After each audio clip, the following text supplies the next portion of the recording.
Hello students, अब आज हम लोग पढ़ेंगे moving coil galvanometer. Moving coil galvanometer.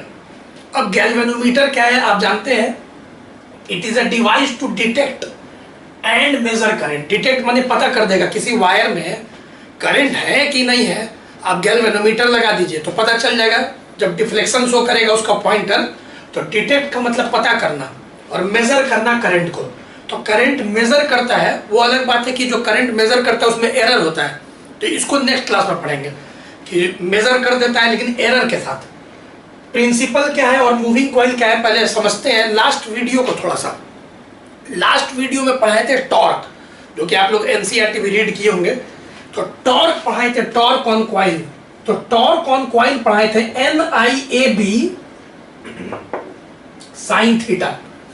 क्या पढ़ाए थे लास्ट क्लास में कि एक यूनिफॉर्म मैग्नेटिक फील्ड है। एकदम आराम से सुनिएगा क्योंकि इजी टॉपिक है लेकिन सुनना ज्यादा है, तो इसीलिए हम पहले से 2 मिनट में जल्दी से फट से लिख दिए ताकि धीरे धीरे इसमें बोलना ज्यादा है, समझाना ज्यादा है। कुछ बात है बहुत इजी, बस सुनना है। हम बोलेंगे आपको सुनना है। तो एक मैग्नेटिक फील्ड है, मान लेते हैं ऐसे ले लिए हैं, और इसमें हम कोई कॉइल रख दिए, इस कॉइल में करंट है। अब याद रखिएगा प्रूफ किया गया था रेक्टेंगल के लिए, तो इसका मतलब ये नहीं कि सिर्फ रेक्टेंगुलर कॉइल के लिए ही सत्य है फॉर्मूला NIAB साइन थीटा। कैसा भी कॉइल हो, समझ गए होंगे, सर्कुलर हो, रेक्टेंगल हो, स्क्वायर हो, इरेगुलर हो, सब के लिए ये फॉर्मूला लगेगा। जहां I क्या चीज था, current in the coil, N क्या था, नंबर ऑफ टर्न्स, A क्या था, एरिया ऑफ द कॉइल। अब ऐसा अगर कॉइल है, मान लो एरिया दिया हुआ है, तो एरिया ऑफ द कॉइल, ठीक है। और B है मैग्नेटिक फील्ड। अब थीटा सब जानता है, जैसे इस फिगर में देख रहे हैं मैग्नेटिक फील्ड ऐसे, और थीटा एरिया का जो डायरेक्शन होगा आउटवर्ड नॉर्मल प्लेन के। जैसे कि मान लीजिए सर्कुलर कॉइल है तो इसका प्लेन तो यही होगा, तो इसका आउटवर्ड नॉर्मल, तो आउटवर्ड नॉर्मल मैग्नेटिक फील्ड है। यहाँ थीटा 90 आ रहा है इस फिगर में, इसको शायद करवाए भी थे। तो अब क्या होता है, जैसे ही टॉर्क लगता है साइन 91 हो गया, मैक्सिमम टॉर्क लगेगा, कॉइल धड़ाक से घूम जाएगा। मतलब ये कॉइल अगर ऐसे है तो ऐसे हो जाएगा। तो अब इसको हम क्यों समझाएं, एक बार दोबारा कोई बच्चा सोचेगा, ताकि हम समझा सके मूविंग कॉइल। पहले इसको आप मन में लाइए, गैल्वेनोमीटर में क्यों लिखता है मूविंग कॉइल गैल्वेनोमीटर। मतलब कि कोई कॉइल है जो मूव करेगा, और यहाँ मूव में ट्रांसलेशन नहीं, चलने नहीं लगेगा, घूमेगा, रोटेशन। क्या जो मोशन होगा मूविंग, वो रोटेटरी मोशन होगा, रोटेशनल मोशन। मतलब कि टॉर्क लगेगा तो रोटेट करेगा। मूविंग कॉइल, कॉइल मूव करेगा, रोटेट करेगा। कब रोटेट करेगा, जब कॉइल में करंट है और वो मैग्नेटिक फील्ड में प्लेस्ड है। तो ये हम बात थोड़ा सा बोल रहे हैं, आप सुन रहे हैं, बातचीत का बात हो गया। तो क्या प्रिंसिपल है, when A current carrying coil, जैसा कि बताएं, is placed in magnetic field, it experiences A torque. It experiences a torque. तो हमको लगता है कि 2 लाइन याद हो गया, डेफिनेशन याद हो गया, प्रिंसिपल याद हो गया। ये दोनों तो पिछले क्लास का बात था। अब कंस्ट्रक्शन क्या है आराम से समझिए, फिर इसको ड्रॉ करके समझाएंगे कंस्ट्रक्शन।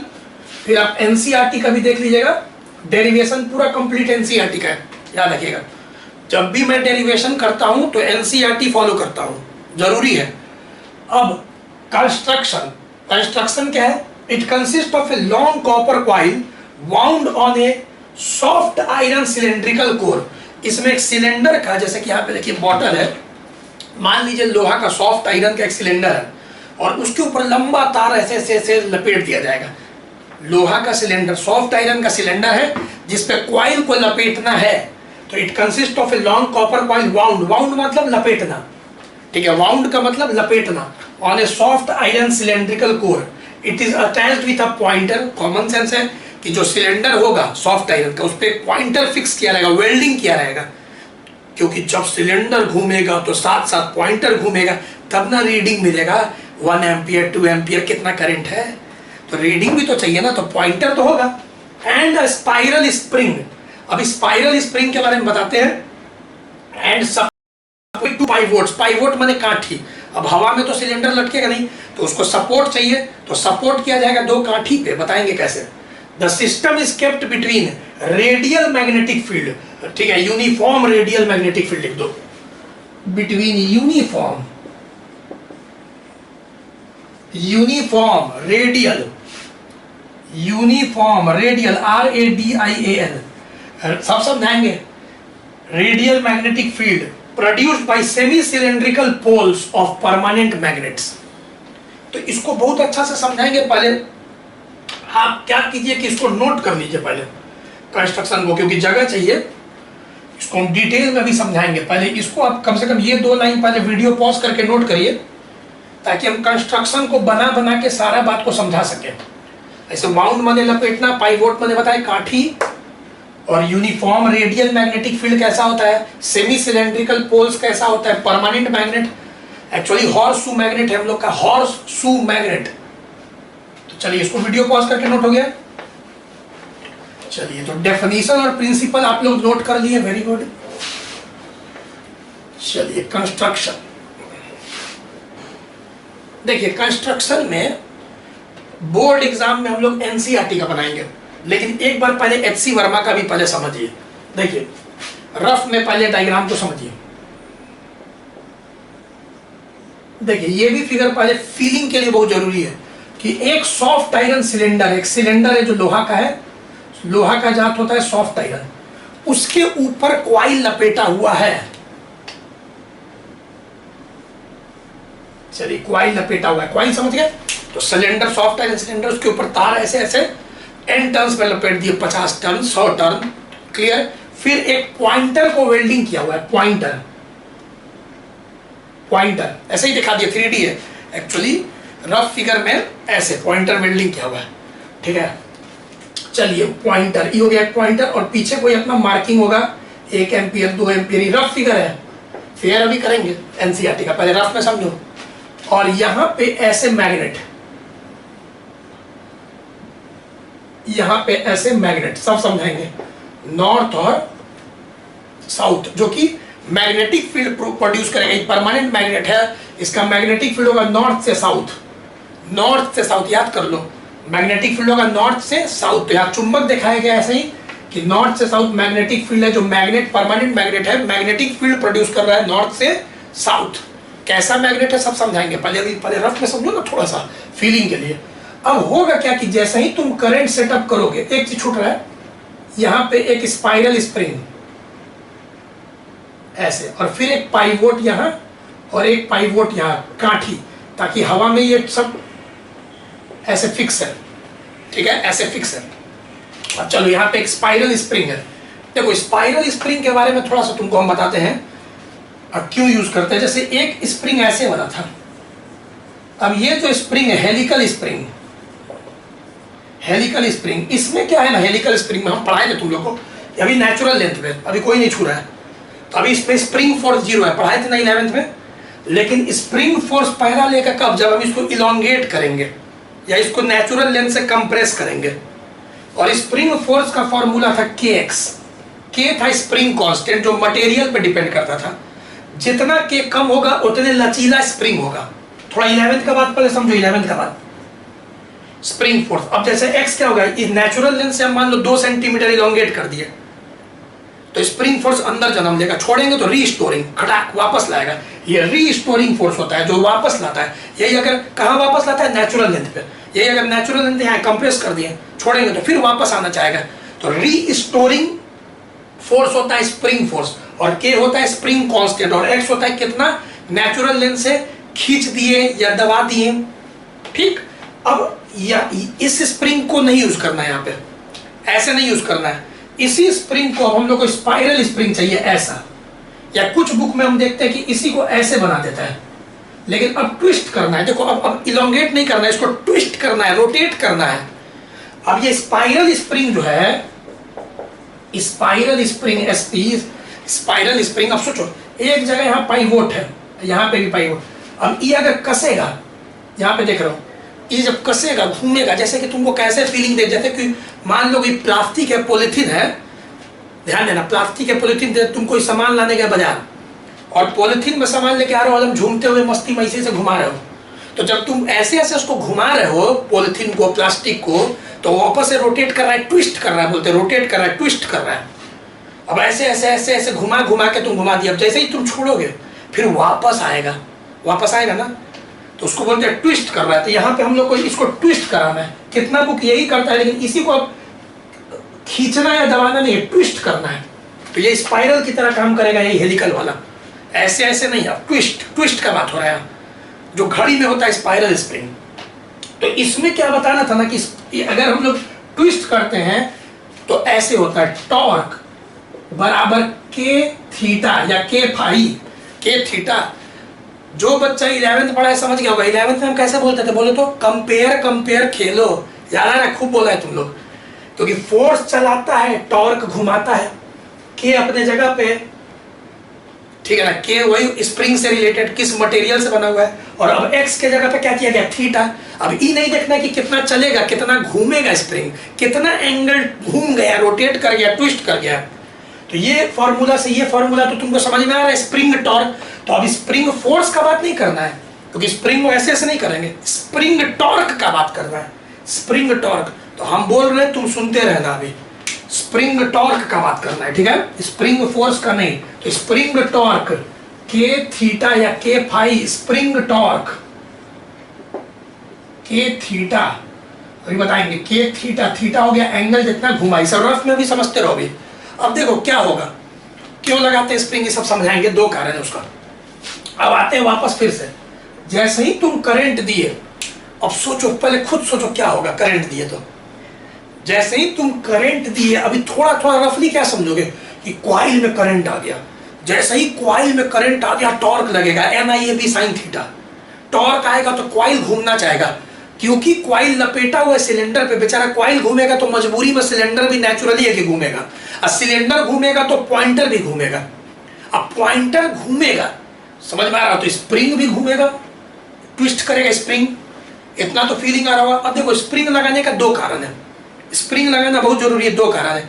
एक कि जैसे ही टॉर्क आएगा, जैसे ही टॉर्क आएगा NIAB sin थीटा, जैसे ही टॉर्क आएगा, पहले रफ में समझो, तो टॉर्क बराबर याद करो 11th क्लास I अल्फा। इसका मतलब कि जैसे ही सिलेंडर पे थोड़ा सा भी टॉर्क लगा, अब सिलेंडर क्योंकि इस एक्सिस के अबाउट फ्री टू रोटेट है, धड़ाक से पूरा घूम जाएगा, क्योंकि एक्सीलरेशन आ गया ना, एंगुलर एक्सीलरेशन। पता चला थोड़ा सा करंट दिए, टॉर्क लगा, धड़ाक से आ जाएगा, ये तो बहुत गलत हो जाएगा काम। हम लोग ऐसा नहीं चाहते, हम लोग चाहते थोड़ा सा करंट दिए तो थोड़ा सा रोटेट करे, फिर थोड़ा करंट बढ़ाए, थोड़ा और आए, तो ये रोकेगा स्प्रिंग। क्योंकि जब ये घूमेगा, समझ में आ रहा होगा, जब ये घूमेगा तो स्प्रिंग में भी एक रीस्टोरिंग, स्प्रिंग एक तरह का उल्टा घूमेगा, स्प्रिंग एक रीस्टोरिंग टॉर्क पैदा करेगा, ठीक है, एक रीस्टोरिंग टॉर्क, उसको तुरंत भागने से रोकेगा, तुरंत भागने से रोकेगा। दूसरा बात नहीं समझ में आया तो फिर एक और कारण समझो स्प्रिंग का। जैसे कि मान लो, ध्यान देना, अभी धीरे धीरे बस सुनते रहना, अभी फिर सारा बात को हम लिख लिख के दोबारा समझाएंगे फेयर में, अभी हम बस बात कर रहे हैं। दूसरा बात, मान लो कि पॉइंटर यहाँ है, जैसे ही करंट दिए तो पॉइंटर यहाँ आ गया, अब लाइन कट गया, लाइन कट गया मतलब करंट जीरो हो गया। तो जब करंट जीरो हो गया, लाइन कट गया, तो तुम पॉइंटर को अपने हाथ से पकड़ के लाएगा जीरो में। लाइन कटते ही पॉइंटर वापस आ जाता है, रीस्टोरिंग। थोड़ी ना तुम हाथ से पकड़ के पॉइंटर को लाते हो, तो वही वाला हो गया पॉलिथीन वाला बात कि तुम पहले ऐसे ऐसे ऐसे घुमा दिए, लेकिन जैसे ही तुम छोड़ोगे, लाइन कट गया, वापस आता है ना, तो पॉइंटर खुद ब खुद भी तो वापस आ जाता है। तो ये भी एक कारण हुआ स्प्रिंग का, जो स्प्रिंग रखना बहुत जरूरी है।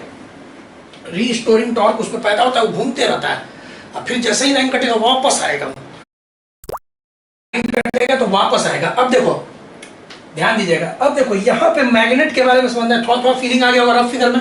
अब देखो NCERT का डायग्राम, हम लोग जो मैग्नेट यूज करेंगे ना, वो सेमी सिलेंड्रिकल पोल्स का है, परमानेंट मैग्नेट। देखो ऐसा, पहले एक ले लिए हम लोग, ध्यान दीजिएगा, सॉफ्ट आयरन का सिलेंडर, ई सिलेंडर है NCERT का। अब कोई बच्चा बोलेगा ई सिलेंडर है सर, यस। देखो HC वर्मा का जो हम फिगर वहां बनाए फीलिंग के लिए, रफ में, एग्जाम में नहीं बनाना है, वो फोटो सामने से खींचा है HC वर्मा, तो पूरा सिलेंडर का बॉडी दिख रहा है तुमको। लेकिन NCERT जो फिगर फोटो दिया है, फोटो खींचा है, वो ऊपर से खींचा है, तो हम लोग को सिलेंडर का बॉडी नहीं दिखेगा, सिर्फ सिलेंडर का ऊपर का दिख रहा है, क्रॉस सेक्शन। क्लियर कि NCERT का जो डायग्राम है, फोटो क्लिक ऊपर से किया है, ऊपर से क्यों किया है वो भी पता चल जाएगा, बहुत अच्छा कारण है।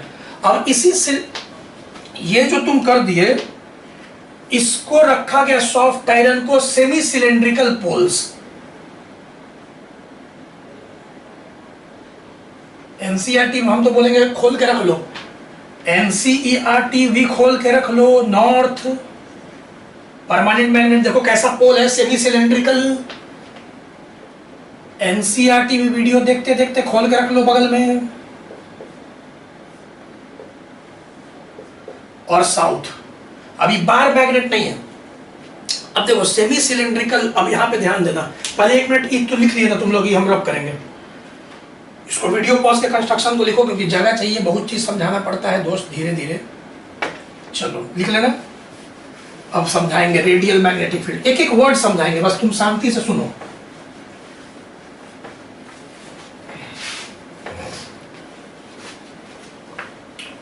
देखो तो हम लोग यहां यूज किए परमानेंट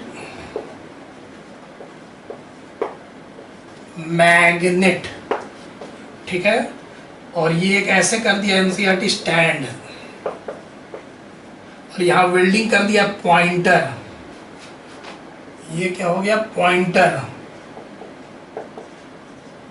ठीक है। अभी पूरा बनाएंगे पूरा बनाएंगे, और यहां पे एक ऐसे स्केल, स्केल स्केल पे अंदर मार्किंग, मार्किंग समझ गया ना, reading reading 1 ampere 2 ampere 3 ampere 4, ऐसे रीडिंग, मतलब ऐसे ही बनाना है शॉर्ट में, पूरा दिखाना नहीं है। चलो इतना हो गया। अभी सुनना, पहले समझा देते हैं मैग्नेट के बारे में। देखो एक होता है बार मैग्नेट। बार मैग्नेट क्या होता है ना, उसका जो पोल होता है, पी वाली पोल, वो एकदम फ्लैट होता है। यहाँ बार मैग्नेट इस्तेमाल नहीं किया, जैसे बार मैग्नेट होता है, ध्यान देना, तो उसका पोल एकदम फ्लैट होता है, ऐसे नॉर्थ साउथ। याद है ना, इसका भी यहाँ साउथ होगा और इधर भी नॉर्थ होगा, वो बनाया नहीं जाता है, बस ऐसे करके बना दिया जाता है। अब नॉर्थ से साउथ एक यूनिफॉर्म मैग्नेटिक फील्ड ऐसे आता है, ठीक है, एकदम सीधा सीधा यूनिफॉर्म, एकदम स्ट्रेट स्ट्रेट हॉरिजॉन्टल। ये है मैग्नेटिक फील्ड। ये कॉपी के ऊपर बना लेना, ये सब रफ है, ये सब रफ है। Magnetic field line due to bar magnet. लेकिन हम लोग को यहाँ पे बार मैग्नेट इस्तेमाल नहीं करना है, हम लोग को हॉर्सशू मैग्नेट इस्तेमाल करना है। मतलब कि एक सेमी सिलेंड्रिकल पोल्स, ये नॉर्थ ये साउथ, ये हॉर्सशू मैग्नेट बोलते हैं, नॉर्थ साउथ। अब इस तुम बोलोगे सर इसका फायदा, अभी पता चलेगा फायदा, थोड़ा वेट करो, 5 नंबर का टॉपिक है। अब इसका रेडियल मैग्नेटिक फील्ड होता है। रेडियल का मतलब देखो क्या, यहां से ऐसे गया, अब ई सेंटर है मान लो, अब यहाँ पे ऐसे जा रहा है, वो टच मत कराना, टच नहीं कराना। फिर यहाँ पे ऐसे आ रहा है, ओ हो मुड़ गया, फिर यहाँ पे ऐसे आ रहा है, ओ हो मुड़ गया, फिर ऐसे आ रहा है, ओ हो मुड़ गया। अब ये ऐसा मैग्नेटिक फील्ड होता है रेडियल, इसको बोलते हैं नॉर्थ से साउथ रेडियल मैग्नेटिक फील्ड बोलते हैं, uniform radial magnetic field. Radial माने क्या, एकदम सेंटर है, और यहाँ पे, यहाँ तो सीधा निकल जाएगा, यहाँ से आ रहा है वो टच कर ऑलमोस्ट निकल गया, ऐसे मैग्नेटिक फील्ड आता है रेडियल। अब इसको 3D में तुम सोचो, ये तो 2D में बनना है, 3D में सोचो कि जो पोल्स है सेमी सिलेंड्रिकल्स है, सेमी सिलेंड्रिकल पोल्स है, वो फ्लैट पोल्स नहीं है बार मैग्नेट की तरह, ये हॉर्सशू मैग्नेट है। क्या बोलते हैं, हॉर्सशू मैग्नेट, ऐसा सेमी सिलेंड्रिकल। और 3D में सोचोगे कैसा मैग्नेटिक फील्ड होगा, यूनिफॉर्म रेडियल मैग्नेटिक फील्ड। क्यों इस्तेमाल करते हैं ये बताएंगे, पहले ध्यान से समझो। तो ये भी समझ गए तुम, यहां पे हो गया रेडियल मैग्नेटिक फील्ड, यूनिफॉर्म, ये एनसीईआरटी में भी लिखा हुआ है, radial magnetic field lines due to horseshoe magnet. तो रफ में बहुत चीज समझ गए। अब आओ क्वाइल, पहले हम यहाँ पे ये देखना देखना देखना, रेडियल मैग्नेटिक फील्ड तुम गलती बनाओगे, अब ध्यान से देखना सेंटर कैसे हम नाप रहे हैं। अब होता है बहुत सारा, लेकिन अभी हम 3 ही बनाएंगे। होता तो उसका गिनती थोड़ी है, नॉर्थ से साउथ, यहां पे और ये टच किया, ऐसे निकला ये मैग्नेटिक फील्ड, ये ऐसे, ये ऐसे, ठीक है। अब कॉइल बनाएंगे, तुम ध्यान देना, मेरे साथ साथ चलना, नहीं तो तुमसे फिर नहीं बनेगा। कॉइल मान लो ब्लू कलर ले ले, और अभी हम समझाने के लिए ये यहां से ऐसे 1 लपेटा, 2 लपेटा, 3 लपेटा, 4 लपेटा, काफी है। तो यहाँ पे क्वाइल्स हो गया, जो ऊपर से दिख रहा है, नंबर ऑफ टर्न्स क्वाइल का, ऐसे लपेटा हुआ है, देख लो अच्छा से। और इसके ऊपर फिर वही स्पाइरल स्प्रिंग, ऊपर से फोटो खींचोगे तो ऐसे दिखाया है, देखो ये, इसको यहाँ पे ऐसे लिख दिया SP, और पाइवोट यहाँ पे, चाहे यहाँ पे कहीं भी लिख देता है पाइवोट, ठीक है। सब चीज हो गया। परमानेंट मैग्नेट स्टैंड ऐसे ही बना दिया symbol, uniform radial magnetic field तो हम लैंग्वेज में लिख ही देंगे, यूनिफॉर्म ये रेड वाला, और क्वाइल भी दिख ही रहा है, ठीक है ना, यहाँ पे ऐसे करके लिख दे क्या, क्वाइल, तो क्वाइल भी दिख रहा है तुमको, ठीक है। और ये हो गया, लिख दे यूनिफॉर्म रेडियल मैग्नेटिक फील्ड, चलो सब चीज लिख दिए, यूनिफॉर्म रेडियल मैग्नेटिक फील्ड। तो पहले इस डायग्राम को बोर्ड एग्जाम में यही डायग्राम बनाना है एनसीईआरटी का। अब कोई बच्चा के दिमाग में आएगा कि सर एचसी वर्मा में सेमी सिलेंड्रिकल पोल नहीं है, एचसी वर्मा में भी सेमी सिलेंड्रिकल बार मैग्नेट नहीं है। अब देखो कैसे, एचसी वर्मा सामने से फोटो खींचा के, अब सेमी सिलेंड्रिकल ऐसे है, ठीक, अब यहाँ पे सिलेंडर है, बॉडी दिख रहा है। अब सोचो ऐसे जब फोटो तुम सामने से फोटो खींचो एचसी वर्मा वाला, तो सामने से फोटो खींचोगे तो ये अंदर दिखेगा ही नहीं, तू छेक लेगा ये सामने से, तो यहाँ पे तुमको लगेगा कि बार मैग्नेट है, नहीं ये सेमी सिलेंड्रिकल है। फॉर एग्जांपल अगर हम ये कैप, पेन का कैप यहाँ पे दबा दे ऐसे, अब बोले सामने से फोटो खींचो, तो ये तो छेक लेगा, तुमको ढक्कन नहीं दिख रहा है, पेन का कैप नहीं दिख रहा है। यही एनसीईआरटी जब ऊपर से फोटो खींचेगा तो ये तो कैप दिख रहा है ऊपर से, समझ में आ रहा होगा। दोनों फिगर का अपना एक एडवांटेज और डिसएडवांटेज है। यहाँ पे क्या कि ऊपर से फोटो खींचेंगे तो सेमी सिलेंड्रिकल पोल्स दिख रहा है, यहाँ पे सेमी सिलेंड्रिकल पोल्स नहीं दिख रहा है। यहाँ पे डिसएडवांटेज क्या है कि सिलेंडर, कोई बोलेगा सिलेंडर है, तो कोई पहले बच्चा सिलेंडर कैसे है, तो उसको बताना पड़ेगा ऊपर से फोटो खींचा हुआ है, और जबकि एचसी वर्मा में सिलेंड्रिकल बॉडी दिख रहा है। क्लियर, तो ये सब बात बच्चा को हमको बताना पड़ता है। अब चलिए अब थ्योरी लिखते हैं, फिर हम समझाएंगे रेडियली मैग्नेटिक फील्ड क्यों लेंगे, बार मैग्नेट वाला मैग्नेटिक फील्ड नहीं ले सकते, ये सब बताएंगे। तो चलो डायग्राम तब तक तुम लोग बनाओ, हम जल्दी से लिख देते हैं। वर्किंग या theory when a current is passed,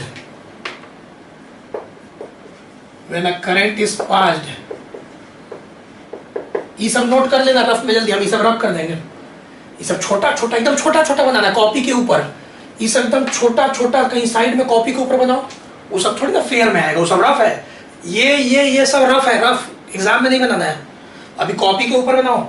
When a current is passed in the coil, then the coil experiences a torque.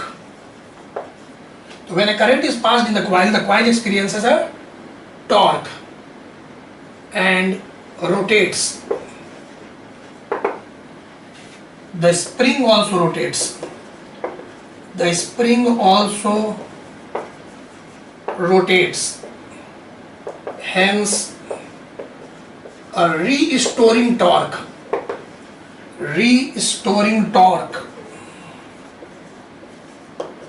is developed in the spring। ठीक है, लिखते जाना तुम लोग, डायग्राम बनाते जाओ। अब लेट फाई, अब एनसीईआरटी फाई माना है एंगल ऑफ डिफ्लेक्शन। अब जैसे ही करंट दी है तो ये तो कॉइल घूमेगा, क्योंकि नेचुरल है कि कॉइल लपेटा है सिलेंडर पे, तो बेचारा सिलेंडर भी घूमेगा, सिलेंडर घूमेगा तो पॉइंटर भी घूमेगा। अब पॉइंटर कितना एंगल घूम गया उसी को फाई बोला है, एंगल जितना घूम गया, angle of deflection, angle of deflection. और एक के है, याद है ना, के स्प्रिंग कांस्टेंट एक तरह का, इसको बोलते हैं टॉर्सनल। सब एनसीईआरटी में लिखा हुआ है, सब एनसीईआरटी में लिखा हुआ है टॉर्सनल कांस्टेंट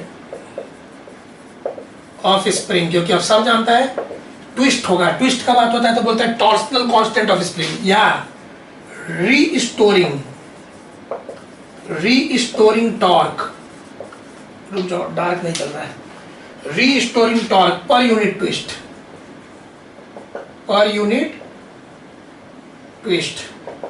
तो फाई और के अब हो गया खत्म। देख लो भाई, ये दोनों हम रफ कर रहे हैं, जो नहीं बनाया रफ में वीडियो पॉज करके ये दोनों बनाओ, जल्दी जल्दी वीडियो पॉज करो, जो रफ में ये सब नहीं बनाया बना लो। ठीक है, क्लियर, हम ये रफ वाला मिटा रहे हैं। चलिए, रफ फिगर बहुत जरूरी था बनाना, नहीं तो तुमको फीलिंग ही नहीं आता कि ये एनसीईआरटी का डायग्राम है क्या। अब तुमको फीलिंग आ रहा है। अब देखो यहां पे आगे बोल रहा है, चलो, the torque on coil is equal to restoring torque in spring. I hope कि दिख रहा होगा तुमको, रीस्टोरिंग टॉर्क इन स्प्रिंग, ठीक है, रीस्टोरिंग टॉर्क इन स्प्रिंग, देखना यहाँ पे लिखा हुआ था रीस्टोरिंग। चलो तो टॉर्क ऑन कॉइल क्या था, NIA B sine theta, theta 90, बताएंगे कैसे, और रीस्टोरिंग टॉर्क बताए थे रफ में K फाई, क्योंकि हम थीटा को फाई मान लिए, दोनों समझा चुके हैं। Restoring torque, force, restoring force नहीं, torque K phi, K theta, theta को फाई मान लिया गया है, ठीक है, एंगल ऑफ रोटेशन। चलो तो साइन 90 बताते हैं कैसे हुआ। साइन 90 हो गया बिकॉज, एक मिनट देखें उधर दिख रहा है ना पहले कैमरा में,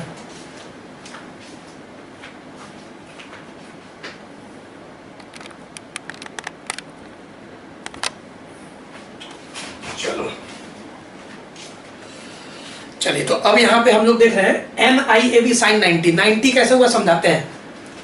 for radial magnetic field, for radial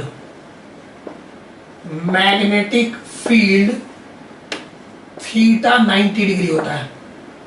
for radial magnetic field, for radial magnetic field theta 90 होता है। कैसे बताते हैं, रुक जाओ, अब यहां से बताओ क्या आ गया, NIAB साइन 91 K फाई हो गया, बहुत मजा आ गया, बहुत मजा आ गया। तो यहां पे हम लोग को फाई बराबर क्या आ गया, NAB by K into I, इसका मतलब phi directly proportional to I। Yes, बहुत मजा आ गया। मजा इसलिए आ गया क्योंकि जैसे जैसे करंट, ये सब कांस्टेंट है फॉर ए गिवन गैल्वेनोमीटर। तुम सोचो कि अभी तुम मेकर हो, तुम ही गैल्वेनोमीटर का आविष्कार किया हो, सोचो ऐसे। तो तुमने एक परमानेंट मैग्नेट लाया, कॉइल का लपेटा, सिलेंडर लाया, सब चीज किया। अब ये सब फॉर ए गिवन गैल्वेनोमीटर, ये सब कांस्टेंट है, तो phi directly proportional to I। Yes, इसका मतलब कि जैसे जैसे करंट अब कॉइल में बढ़ेगा, जैसे जैसे करंट बढ़ेगा 1 एम्पियर, 2 एम्पियर, 3 एम्पियर, 4 एम्पियर, वैसे वैसे पॉइंटर डिफ्लेक्शन इंक्रीज करेगा। यही तो चाहिए था, काहे के लिए बढ़ा रहे थे गैल्वेनोमीटर, इसीलिए ना कि जैसे जैसे करंट बढ़े वैसे वैसे डिफ्लेक्शन बढ़े। सोचो कि इसी चीज को के लिए बना रहे थे हम लोग। Hence angle of deflection, angle of deflection proportionally increases with increase in current, increase in current। देखा, proportionally मतलब कि जैसे जैसे करंट बढ़ेगा गैल्वेनोमीटर कॉइल में, गैल्वेनोमीटर कॉइल में, वैसे वैसे एंगल ऑफ डिफ्लेक्शन भी बढ़ेगा। अब तुम पूरा नोट्स पहले नोट कर लो, हम अब तुमको और बहुत अच्छा से समझाएंगे, पहले नोट कर लो।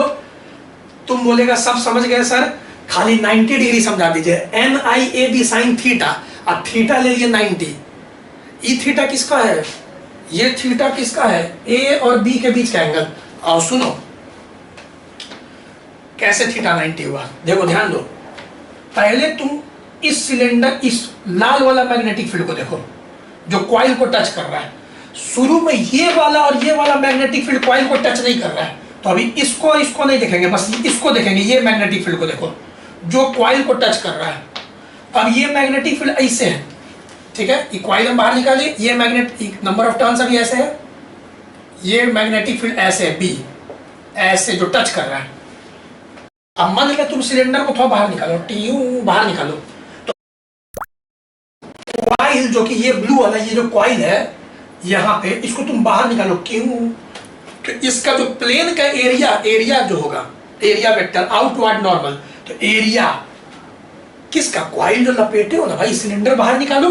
अब जो कॉइल ऐसे लपेटे हो उसका जो एरिया, प्लेन ऑफ एरिया के परपेंडिकुलर, एरिया वेक्टर का डायरेक्शन, तो कितना बच्चा समझ गया, एरिया वेक्टर का डायरेक्शन ऐसे, जो कि इस मैग्नेटिक फील्ड से 90 डिग्री बन रहा है, 90 बन रहा है पक्का। अब जैसे ही 90 डिग्री बना, A और B के बीच का एंगल, एरिया और मैग्नेटिक फील्ड में टॉर्क लगा, टॉर्क से घूम गया।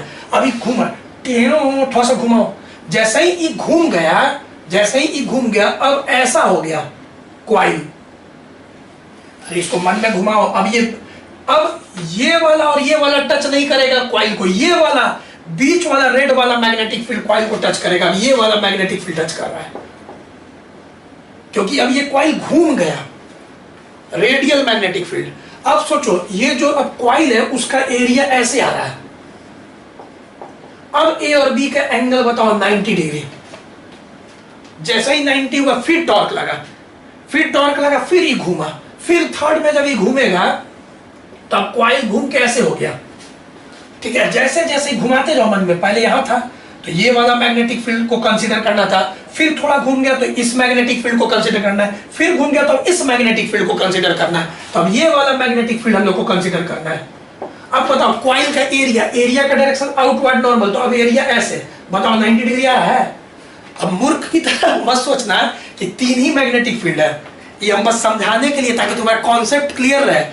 आराम से समझाते हैं बहुत साल से, क्योंकि मैग्नेटिक फील्ड तो खट खट खट खट खट खट खट खट बहुत सारा हो गया रेडियल में, लेकिन 3 लेके समझाते हैं क्योंकि मैग्नेटिक फील्ड लाइन थोड़ा गिनती होता है मूर्ख। तो इससे हो गया कि तुम्हारा कॉन्सेप्ट क्लियर हो गया कि अच्छा हाँ, कि भाई अगर रेडियल मैग्नेटिक फील्ड यूज करते हैं तो थीटा हमेशा 90 होगा, मतलब कि मैग्नेटिक फील्ड जो टच करेगा कॉइल को और जो एरिया वेक्टर है वो हमेशा एक दूसरे के परपेंडिकुलर होगा, ये फायदा है। रेडियल मैग्नेटिक फील्ड लेने से थीटा, एरिया और मैग्नेटिक फील्ड के बीच का एंगल हमेशा 90 हो जाता है।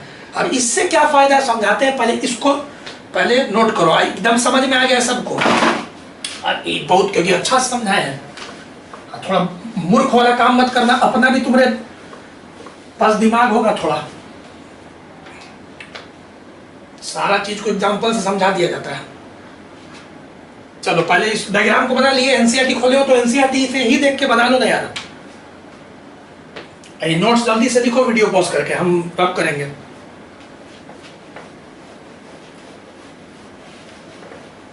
चलो क्या क्वेश्चन था भाई, यहां थ्योरी खत्म हो गया, अब क्वेश्चन है वाई रेडियल मैग्नेटिक फील्ड तो is used, why radial magnetic field is used in MCG,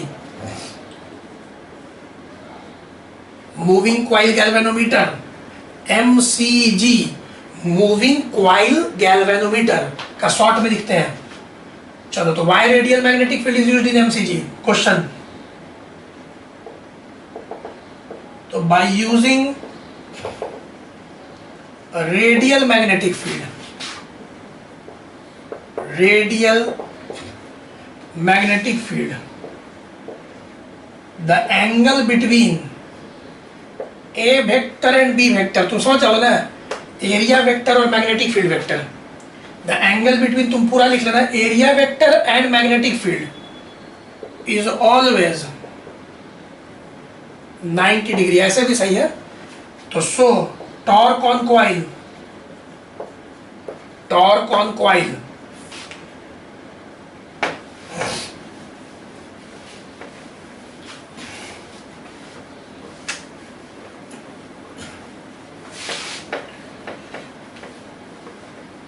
चलिए टॉर्क ऑन कॉइल इज, चलो बाबू बताओ, टॉर्क जो कॉइल पे लगेगा क्या था, N I A B sine 90 हो जाएगा, यहाँ से साइन 91 हो जाएगा, तो एम ए बी को बाहर निकाल लिए इंटू आई, मतलब torque directly proportional to I. Yes, ये बताएंगे ऐसे क्यों फीलिंग आ रहा है, क्योंकि साइन 90 साइन गायब हो गया, तो हेंस जैसे जैसे करंट बढ़ेगा 1 एम्पियर 2 एम्पियर 3 एम्पियर 4 एम्पियर, ठीक वैसे वैसे टॉर्क बढ़ेगा directly proportional, hence torque increases proportionally.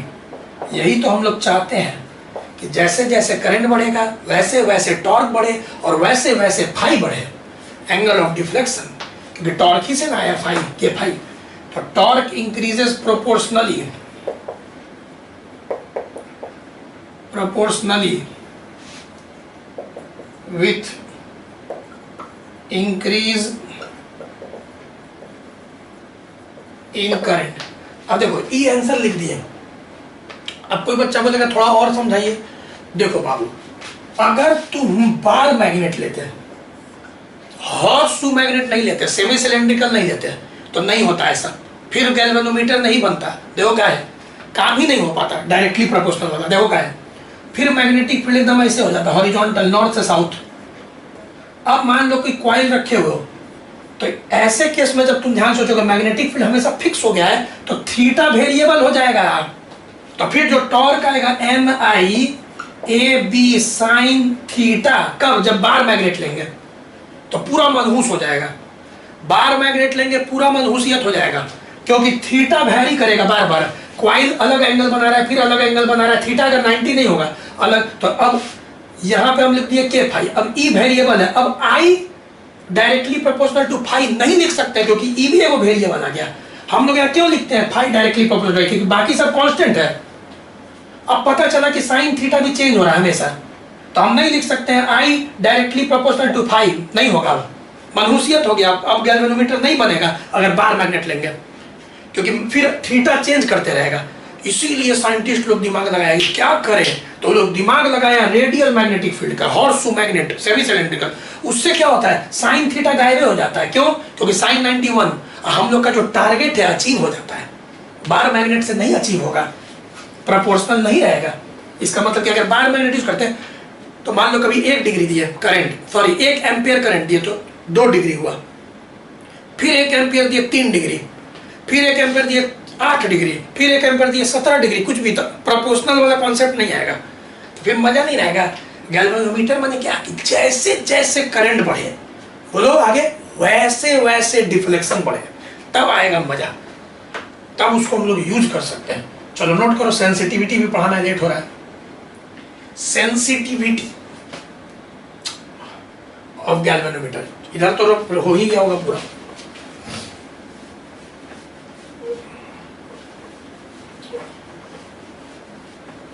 चलिए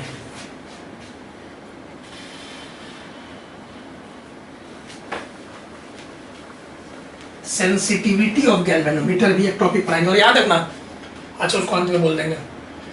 कन्वर्जन, अमीटर, वोल्ट मीटर बाबू नेक्स्ट क्लास में होगा। चलो वीडियो पॉज करो, इसको नोट करो जल्दी। क्यों रेडियल ही मैग्नेटिक फील्ड यूज किए, क्यों बार मैग्नेट यूज नहीं किए, क्यों semi cylindrical poles of permanent magnet use किए। एनसीईआरटी का भी पढ़ देना और क्लियर हो जाएगा। देखो ऐसे तो बहुत सब बात बता ही देते हैं। देखो सेंसिटिविटी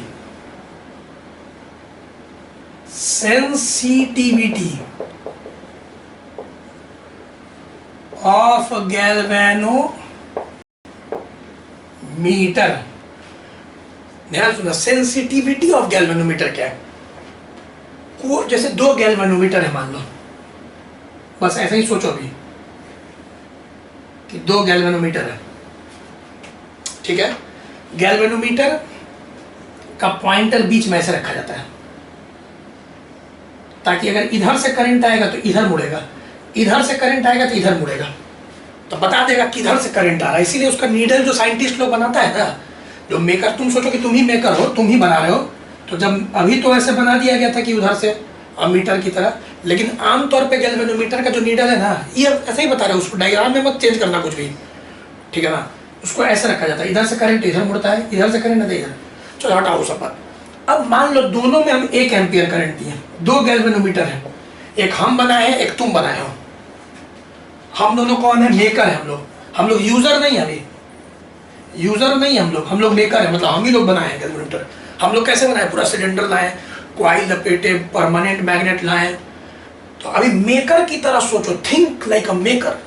तुमने 2 अलग अलग गैल्वेनोमीटर है, अब दोनों में 1 एम्पियर दिए, मेरा वाला ऐसे खटाक से एंगल घूम गया, तुम्हारा वाला मात्र इतना घूमा, बताओ किसका ज्यादा एंगल घूम गया? ठीक है, मेरा वाला। इसका मतलब कि मेरा ज्यादा सेंसिटिव है, इसका मतलब हम जो बनाए हैं, हम ज्यादा स्ट्रॉन्ग परमानेंट मैग्नेट लगाए, हम ज्यादा क्वाइल लपेटे हो सकता है। तो यहाँ पे तुम देख रहे हो कि बात को समझना मेकर की तरह सोच के कि सेंसिटिविटी माने क्या, जो गैल्वेनोमीटर यूनिट करंट जब पास किया जाए ज्यादा डिफ्लेक्शन शो कर दे, ज्यादा डिफ्लेक्शन शो कर दे, बोलेंगे वो ज्यादा सेंसिटिव है, ठीक है। तो अभी तुम मेकर की तरह सोचना, you are a maker, you are not a user. तो यहाँ पे बोल रहा है a galvanometer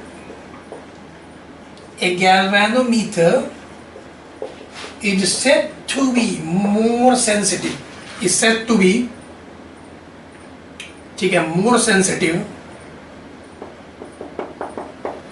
if it gives large deflection on passing a unit current। ठीक है, सिंपल सवाल, जो मतलब सिंपल याद रखो, जो ज्यादा डिफ्लेक्शन शो करेगा यूनिट करंट के लिए वही ज्यादा सेंसिटिव है।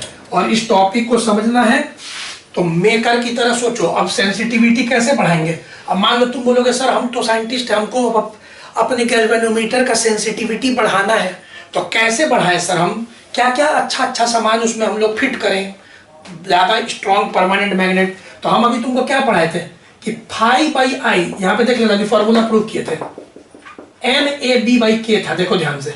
अब यूनिट करंट पास करना है, मान लो 1 एम्पियर का, तो हमको डिफ्लेक्शन चाहिए बड़ा, हमको ये फाई बाई आई बड़ा चाहिए, इसी को सेंसिटिविटी कहते हैं। ये चीज हमको बड़ा कब मिलेगा? N बढ़ा देंगे डायरेक्टली प्रोपोर्शनल, मतलब कि और तार खरीद के लाओ, तुम मेकर हो, तुम और तार लपेटो, तुम और बड़ा सिलेंडर लाओ, तो एरिया ऑफ द प्लेन बढ़ जाएगा। तुम और बड़ा ज्यादा स्ट्रॉन्ग परमानेंट मैग्नेट लाओ, और के नीचे है बाबू इनवर्सली प्रोपोर्शनल, इसका मतलब कि के कम करो, के जो लचीलापन है के को कम करो, के कम करोगे तो डिफ्लेक्शन ज्यादा होगा। तो the sensitivity of galvanometer can be increased by 1 2 3 4 by पहला increasing the number of turns। Think like a maker, not user। by increasing the area, तो और ज्यादा सिलेंडर बड़ा लो सॉफ्ट आयरन का, एरिया ऑफ कॉइल, तो एरिया खुद ब खुद बढ़ जाएगा एरिया। ठीक है, और फिर इंक्रीजिंग द मैग्नेटिक फील्ड, और स्ट्रॉन्ग परमानेंट मैग्नेट लाओ। यू आर द मेकर, तुम ही बना रहे हो, लेबोरेटरी में तुम ही साइंटिस्ट हो भाई। By decreasing the torsional constant, और लचीला स्प्रिंग लाओ जो तुरंत मुड़ जाए, टॉर्सनल कांस्टेंट के ऑफ स्प्रिंग। ठीक है, तो इस तरीके से याद हो गया होगा, कुछ याद नहीं करना, बस ये फॉर्मूला दिमाग में रखोगे, फाई बाई आई NAB/K, तो तुरंत हो जाएगा। देखो भाई, हम तुमसे अगर पूछे कभी कि गैल्वेनोमीटर में, मूविंग कॉइल गैल्वेनोमीटर का सबसे इंपॉर्टेंट लाइन बोलो, एक लाइन में बोलो सबसे इंपॉर्टेंट लाइन, तो तुम बस ये बोलना, torque on the coil is equal to restoring torque on the spring. बोलो टॉर्क ऑन द कॉइल, तो टॉर्क ऑन द कॉइल क्या था? NIAB sin 91 बराबर restoring torque on the spring K5। तो तब 5 बार 10 बार रिपीट करो। और अगर हम बोले कि मूविंग कॉइल गैल्वेनोमीटर का बच्चा सबसे स्ट्रॉन्ग, सबसे इंपॉर्टेंट लाइन बोलो एक लाइन में, तो torque on the coil is equal to restoring torque on the spring. एकदम इसको याद कर लो, ई याद रहेगा तो देखो फाई बाई आई आ जाएगा। ठीक है, सबसे इंपॉर्टेंट लाइन। चलो, सेंसिटिविटी 2 प्रकार का होता है, उसको भी करते हैं, नोट करो पहले, बहुत लेट हो जाता है। Sensitivity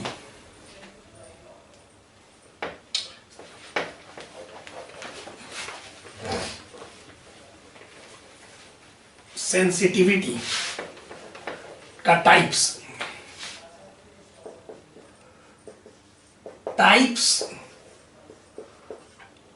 of sensitivity. तो पहला है current sensitivity, it is deflection per unit current. चलिए इसको नोट करो, वीडियो पॉज करके नोट कर लिया। देखना लाइन इधर थोड़ा कटा हुआ है, इसलिए थोड़ा सा लाइट कम हो गया होगा।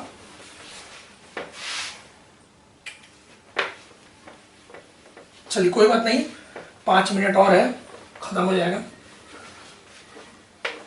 देखिए, अब सेंसिटिविटी दो प्रकार का होता है। सेंसिटिविटी माने क्या? डिफ्लेक्शन। जितना ज्यादा डिफ्लेक्शन उतना ज्यादा सेंसिटिविटी। अब देखो सेंसिटिविटी एकदम सबसे पहले current sensitivity, it is deflection per unit current. It is deflection per unit current. इसको SC से डिनोट करते हैं, deflection per unit current.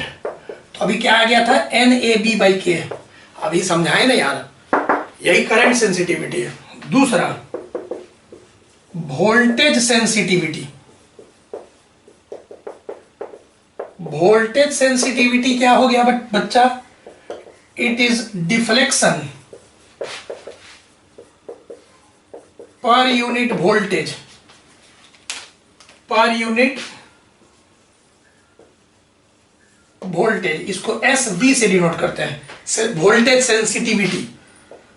phi/V। अच्छा बताओ V बराबर क्या बोल सकते हैं? IR, Ohm's law. R क्या चाहिए? Resistance of the coil. जो कॉइल लपेटे थे ना सिलेंडर के ऊपर, उसी का resistance, resistance of the coil. अब बताओ R को छोड़ दो, R को छोड़ दो, phi/I, phi/I की जगह बोलो ऊपर से NAB/K, सिंपल। अच्छा इसी को ऐसे भी लिख सकते थे SV और phi/I की जगह लिख देते थे SC/R। ठीक है ना? मतलब कि voltage sensitivity is equal to current sensitivity divided by resistance. Resistance किसका? कॉइल का, जो लपेटे थे। और अगर रेजिस्टेंस कांस्टेंट है, मतलब कॉइल का जो रेजिस्टेंस है अगर वो कांस्टेंट है, तो हम लोग बोल सकते हैं, ठीक है ना, कि SV directly proportional to SC। Current sensitivity और वोल्टेज सेंसिटिविटी डायरेक्टली प्रोपोर्शनल है। कब? जब R कांस्टेंट है। अब एक क्वेश्चन का जवाब दो। If the number of turns, तुम मेकर हो, यूजर नहीं हो, अब सोचना कि तुम ही बना रहे हो। अब तुम नंबर ऑफ टर्न्स को डबल कर दिए। If the number of turns in MCG is doubled, then what is effect on पहला current sensitivity,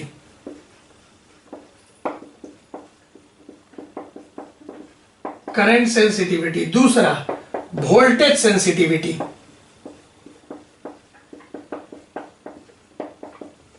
चलिए बताइए।